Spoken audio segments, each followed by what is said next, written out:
जय हिंद दोस्तों। तो हम कर रहे हैं लूसेंट ऑब्जेक्टिव बुक। पिछली क्लास में हमने जैन धर्म और बौद्ध धर्म से बनने वाले जितने भी प्रश्न थे वो हमने कर लिए थे। आज की क्लास में हम मौर्य काल से बनने वाले जितने भी प्रश्न होंगे वो करेंगे। तो मौर्य काल जो है 322 ईसा पूर्व से लेकर के 185 ईसा पूर्व तक चला था।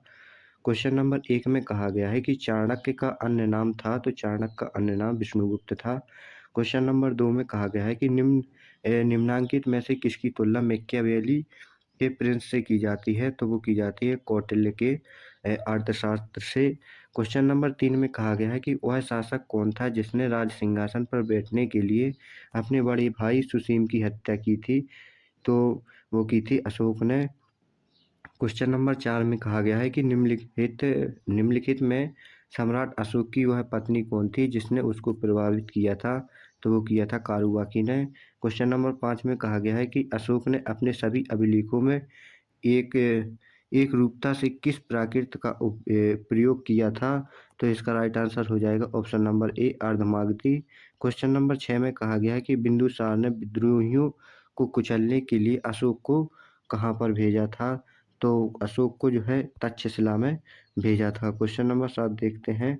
क्वेश्चन नंबर 7 में कहा गया है कि निम्नलिखित में से वह व्यक्ति कौन है जिसका नाम देवनाम प्रियदर्शी भी था, तो वो था अशोक का। निम्नलिखित में से क्वेश्चन नंबर 8 में कहा गया है कि निम्नलिखित में से प्राचीनतम राजवंश कौन सा है, तो प्राचीनतम राजवंश मौर्य वंश है। क्वेश्चन नंबर 9 में कहा गया है कि कौटिल्य चाणक्य किसका प्रधानमंत्री जो है प्रधानमंत्री था, तो वो था चंद्रगुप्त मौर्य का। क्वेश्चन नंबर 10 में कहा गया है कि कलिंग विजय के उपरांत अशोक महान ने निम्नलिखित किस धर्म को अंगीकृत कर लिया था, तो वो कर लिया था बौद्ध धर्म को। क्वेश्चन नंबर 11 में कहा गया है कि चंद्रगुप्त के शासन विस्तार में किसने मुख्य रूप से मदद की थी, तो वो मुख्य रूप से मदद की थी चाणक्य ने। क्वेश्चन नंबर 12 में कहा गया है कि सांची किस कला और मूर्ति का निरूपण करता है, तो सांची जो है बौद्ध धर्म जो है की मूर्ति कलाओं का निरूपण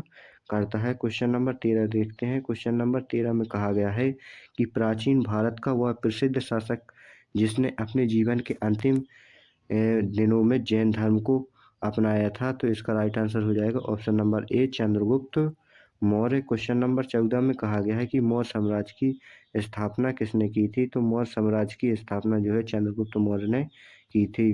क्वेश्चन नंबर 15 में कहा गया है कि मौर्य साम्राज्य में प्रचलित मुद्रा का नाम क्या था, तो जो मौर्य साम्राज्य में जो है पर्ण मुद्रा प्रचलित थी। क्वेश्चन नंबर 16 में कहा गया है कि निम्नांकित में से कौन मौर्य वंश का शासक नहीं है, तो अजातशत्रु जो है मौर्य वंश का शासक नहीं है।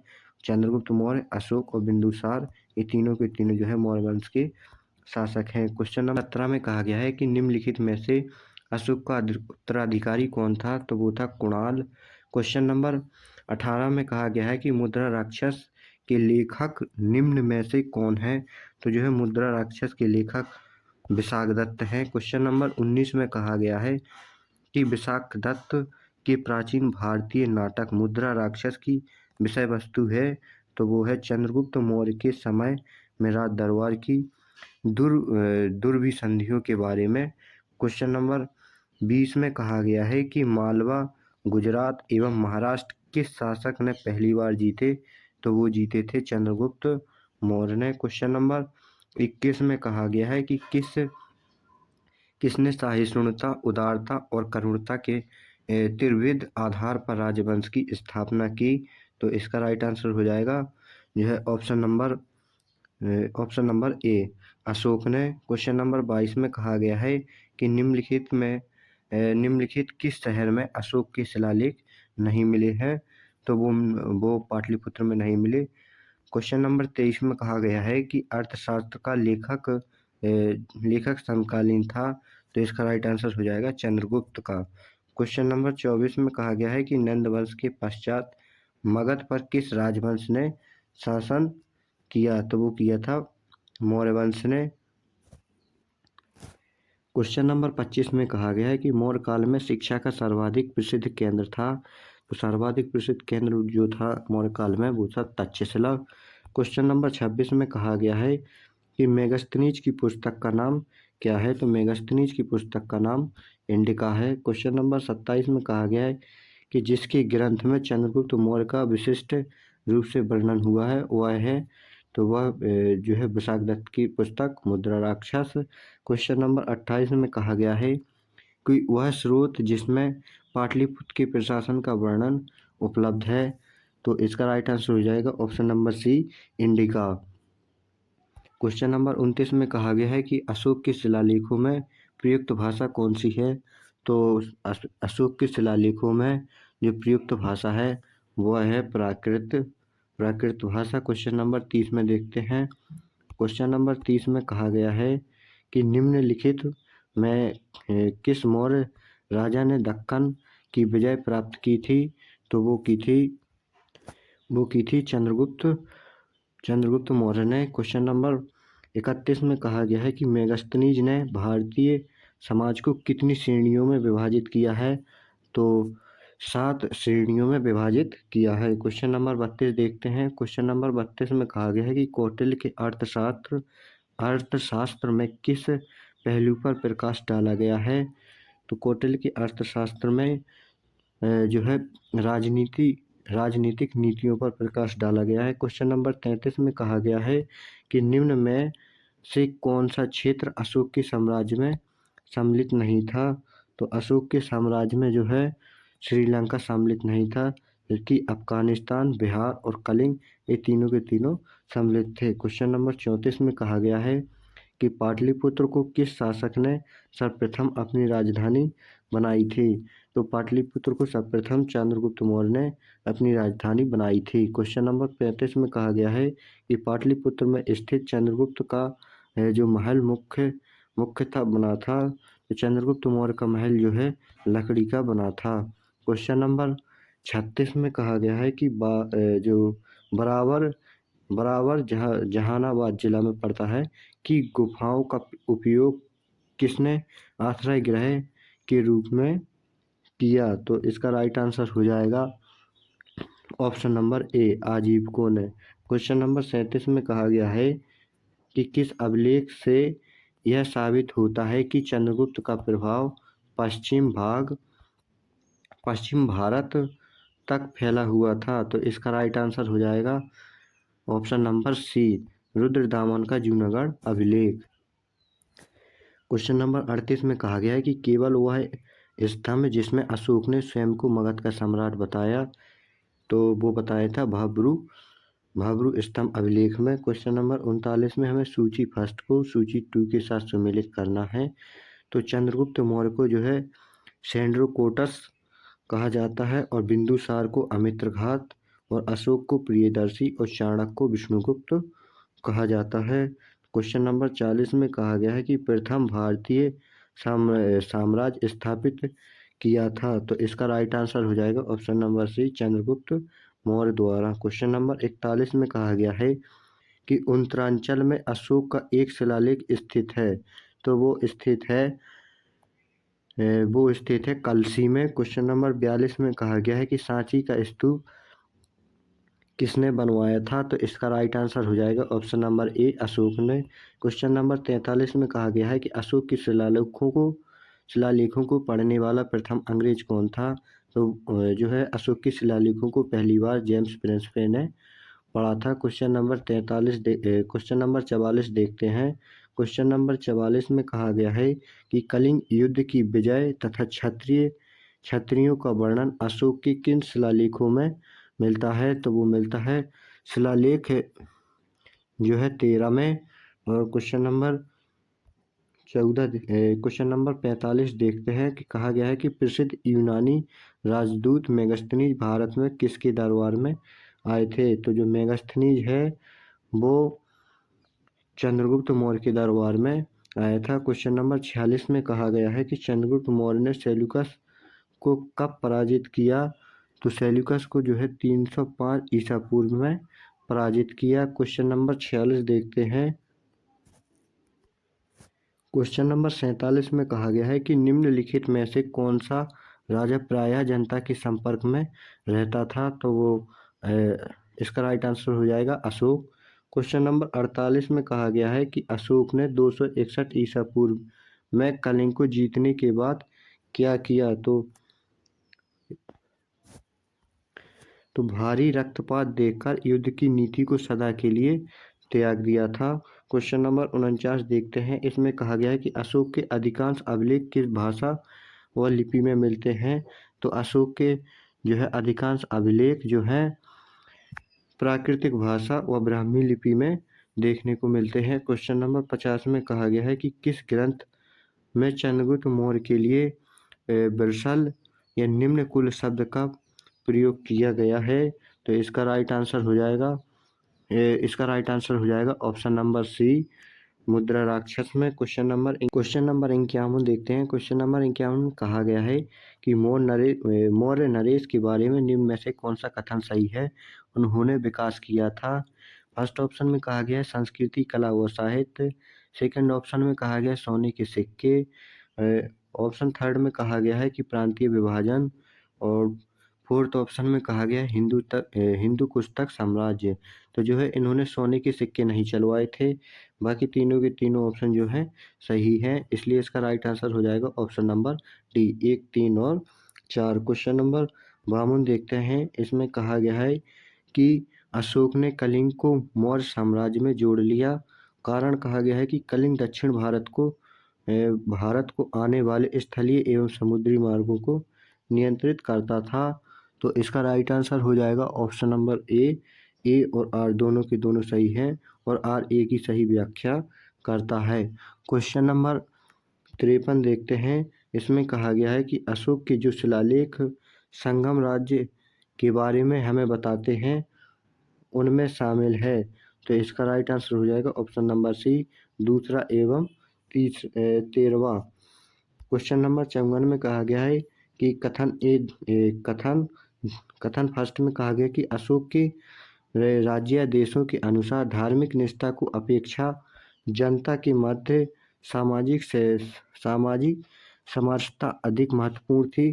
कथन आर में कहा गया है कि उसने धर्म संवर्धन के स्थान पर समता के विचारों का प्रसार किया। तो इसका राइट आंसर हो जाएगा ऑप्शन ए और आर दोनों सही हैं और आर ए की सही व्याख्या करता है। क्वेश्चन नंबर 55 देखते हैं। इसमें कहा गया है कि निम्नलिखित में से किस राज्य देश में अशोक के व्यक्तिगत नाम अशोक का उल्लेख मिलता है। तो इसका राइट आंसर हो जाएगा ऑप्शन नंबर डी, मास्की में। क्वेश्चन नंबर 56 देखते हैं। तो क्वेश्चन नंबर 56 में कहा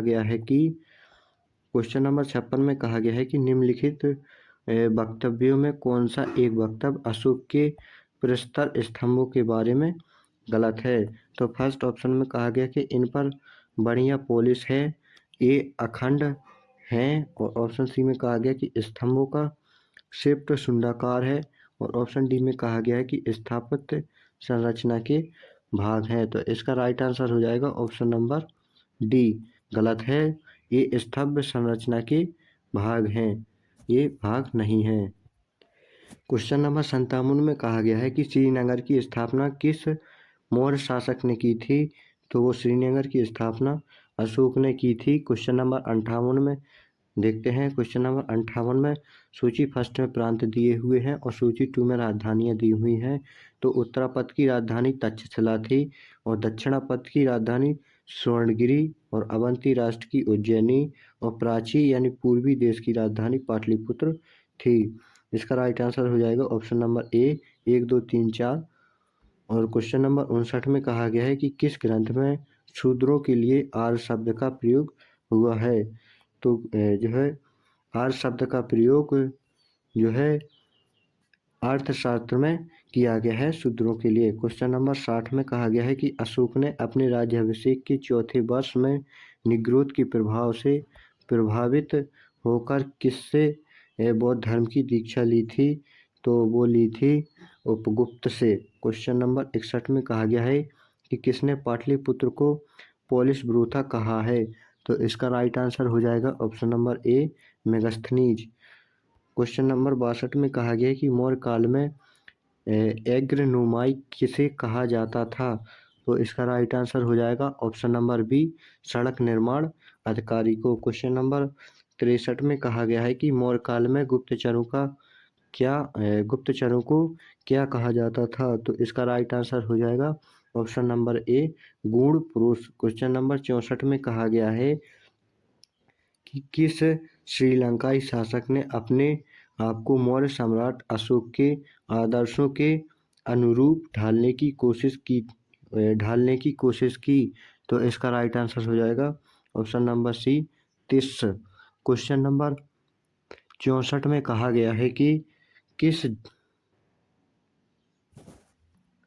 क्वेश्चन नंबर 65 में कहा गया है कि किस जैन ग्रंथ में चंद्रगुप्त मौर्य के जैन धर्म अपनाने का उल्लेख मिलता है?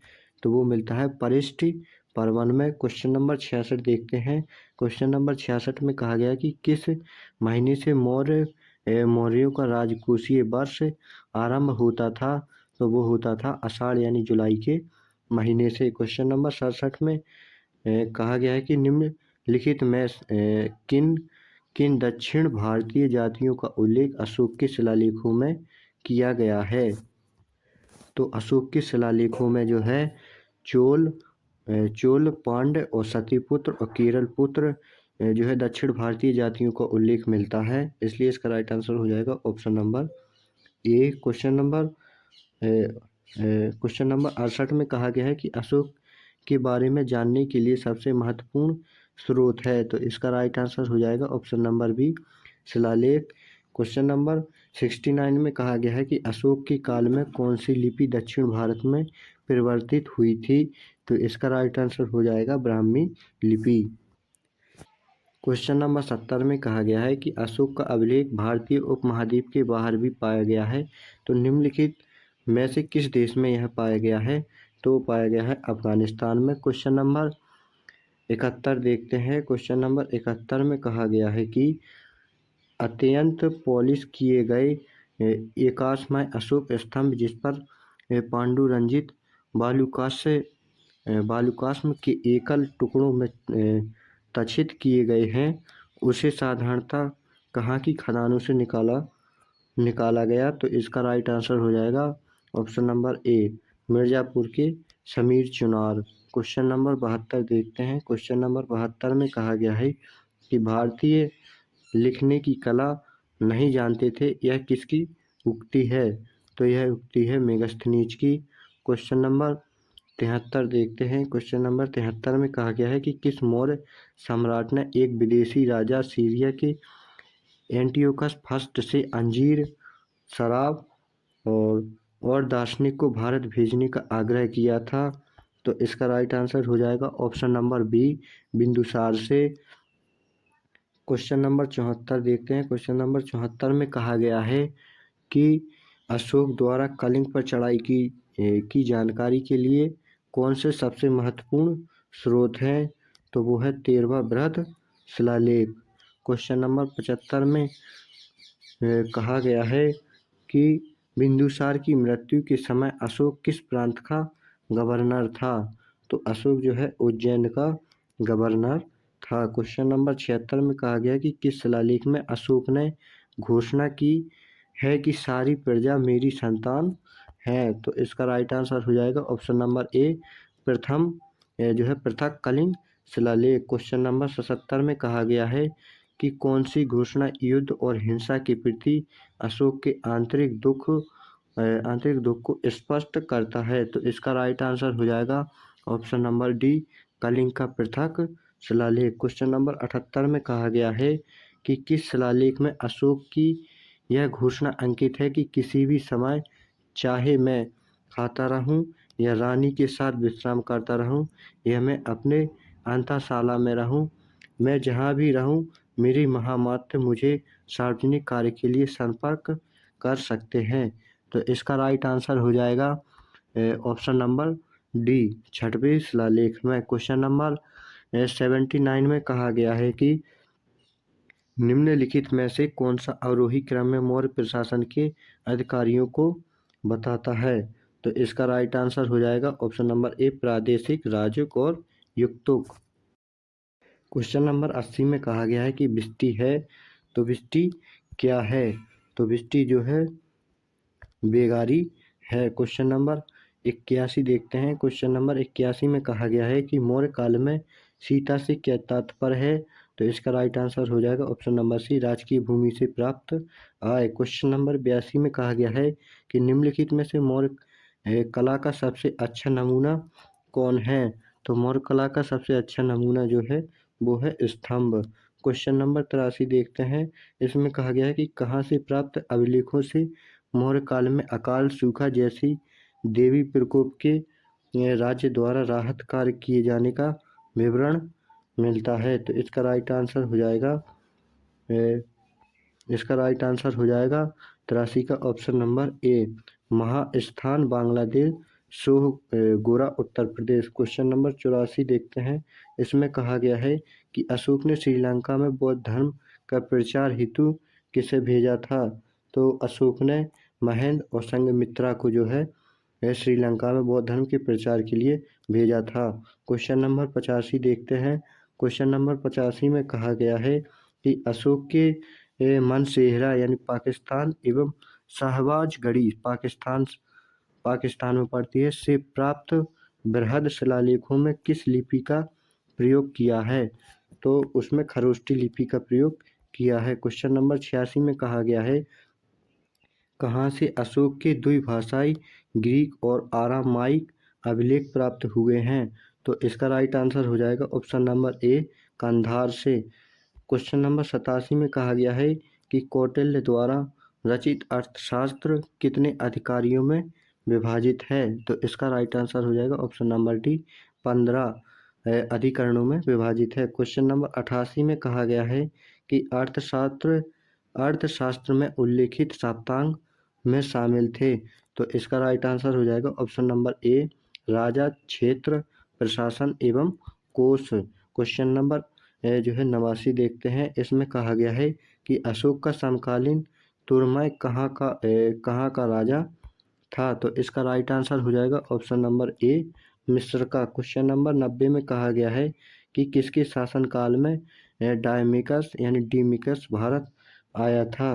तो इसका राइट आंसर हो जाएगा option number B, Bindusara. Question number 91 में कहा गया है कि निम्नलिखित अभिलेखों में से किसमें अशोक का नाम जो है नामोल्लेख हुआ है। तो इसका राइट आंसर हो जाएगा ऑप्शन नंबर ए, गुर्जरा में।